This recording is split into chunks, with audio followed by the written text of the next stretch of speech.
Halo, selamat bergabung kembali di channel Fokus SNMPTN, channel yang membahas tentang seleksi nasional masuk perguruan tinggi negeri.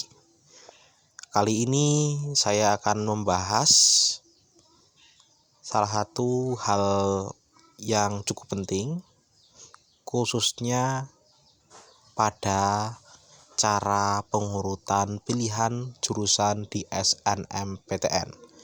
Seperti yang kita ketahui bersama bahwa di SNMPTN peserta diperbolehkan untuk memilih maksimal 2 pilihan jurusan, baik dalam satu universitas maupun 2 universitas yang berbeda.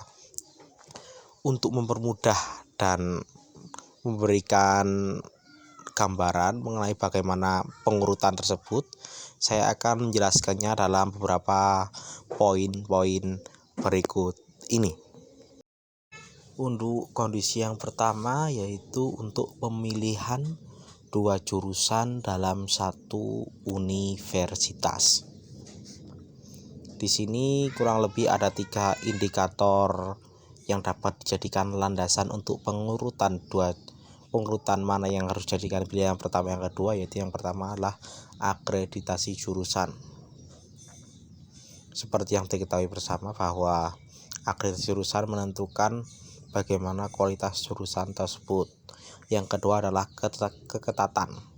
Keketatan di sini merupakan peluang diterima berdasarkan perbandingan jumlah peminat dan jumlah daya tampung prodi tersebut, sehingga dapat menunjukkan bagaimana besar peluang peserta dapat lolos di jurusan tersebut. Yang ketiga adalah nilai rata-rata minimal.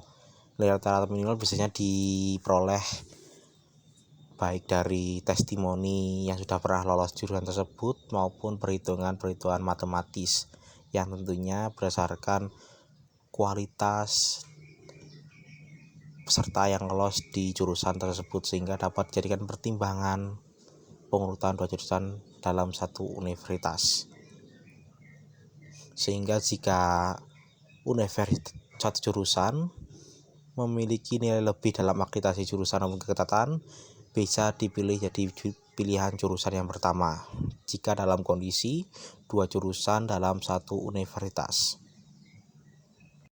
Selain itu, saran tambahan dari saya untuk yang memilih 2 jurusan dalam satu universitas, pastikan bidang keilmuannya sama, misalkan di bidang kesehatan semua, di bidang teknik semua, untuk mempermudahkan komparasi dalam pengurutan pilihan jurusan.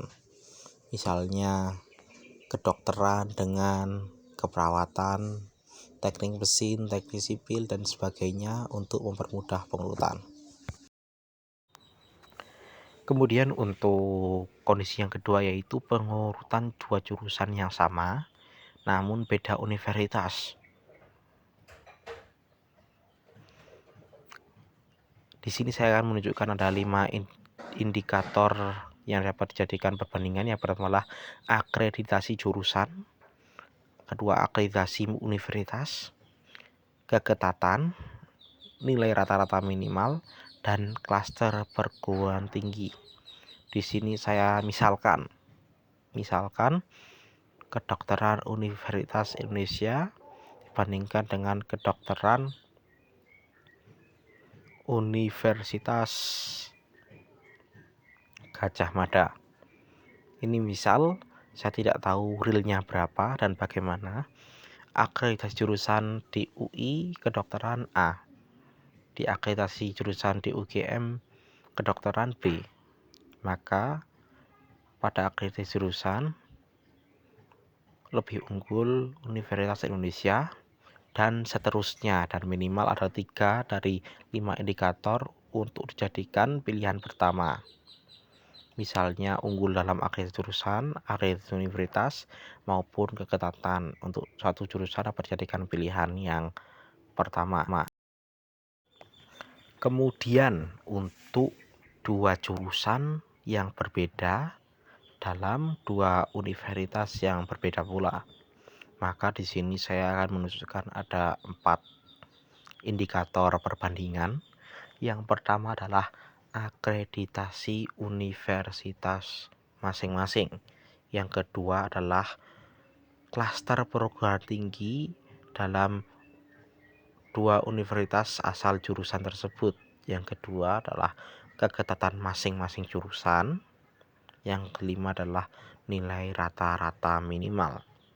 Sebagaimana tadi untuk yang dua jurusan yang sama namun berbeda universitas, dalam dua jurusan yang berbeda dalam dua universitas, untuk dijadikan pilihan pertama, maka harus unggul dalam 3 indikator perbandingan sehingga dapat dijadikan pilihan pertama. Misal